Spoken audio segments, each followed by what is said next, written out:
If you were to ask a group of Canadians, each of whom had some knowledge of the War of 1812, to name some of the Canadian, British, or Indigenous personalities of that war, whose names are still remembered today, individuals such as Isaac Brock, Laura Secord, and Tecumseh would likely be among those names mentioned. If you ask a group of American citizens, each of whom had some knowledge of the War of 1812, to name some of the American individuals from that conflict, whose names are still prominent today, Oliver Hazard Perry, Isaac Chauncey, and Winfield Scott would likely be noted. The last named person, Winfield Scott, first rose to national fame in the United States following the American victory here at the Battle of Chippawa. It was on this very ground before us that Scott, who had the rank of Brigadier General at the time, and his first brigade of approximately 1,300 very well-trained regulars that he had personally trained, met and defeated a veteran British force of approximately equal numbers. Scott's success here was an inspiration to Americans, since up to this point in the war, United States forces had not fared particularly well.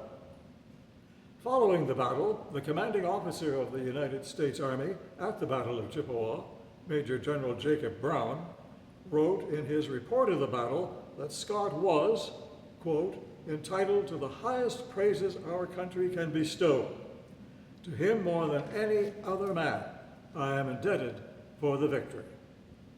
Therefore, it is well worth our time, I would suggest, to examine the life of Winfield Scott, a man who was the foremost American military figure between the American Revolution and the American Civil War.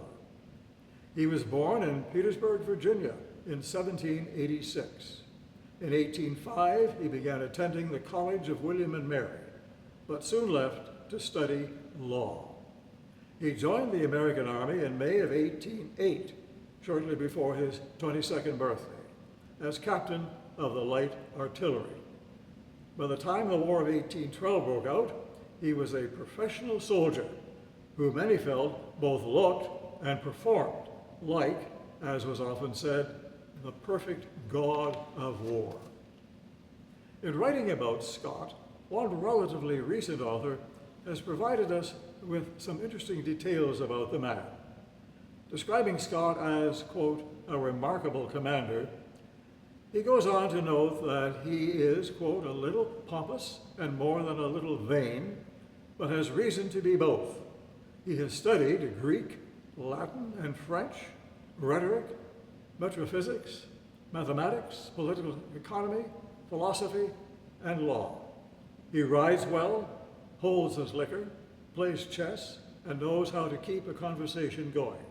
He is also a gourmet who believes that a knowledge of good food and its preparation is one of the accomplishments of a gentleman and a soldier. He is a man of colossal ego, superbly confident of his own abilities, which, happily for him, are considerable. In his full-dress uniform, the long-legged Scot, a towering 6'5", cuts a handsome figure and knows it. Following the War of 1812, Scott, now a major general, remained in military service, taking a deep interest in maintaining a well-trained and disciplined United States Army. He became commanding general of the Army in 1841 and served in that capacity for 20 years. During that time period, he was also promoted to Lieutenant General and Commander-in-Chief of the United States Army. From time to time, he was given what we might call special assignments. One of these came during the so-called Patriot War that broke out along the Canadian-US border when some Americans sought to support the rebellion of 1837-1838 in Canada. Tensions escalated, especially after a force of Canadian volunteers captured and burned an American-owned steamboat named the Caroline that had been delivering supplies from the United States to rebel forces that had taken over Canadian-owned Navy Island, just above the Horseshoe Falls. American President Van Buren sent Scott to western New York to prevent unauthorized border crossings and possible war between the United States and Britain. Still popular and respected in western New York due to his service during the War of 1812, Scott issued public appeals asking Americans to stop supporting the Canadian rebels. His appeals were heeded, so tensions along the Niagara River gradually eased. In the general election of 1860, Abraham Lincoln became President of the United States. Lincoln was becoming increasingly concerned about some American states, particularly Maryland and Virginia, threatening to secede from the Union.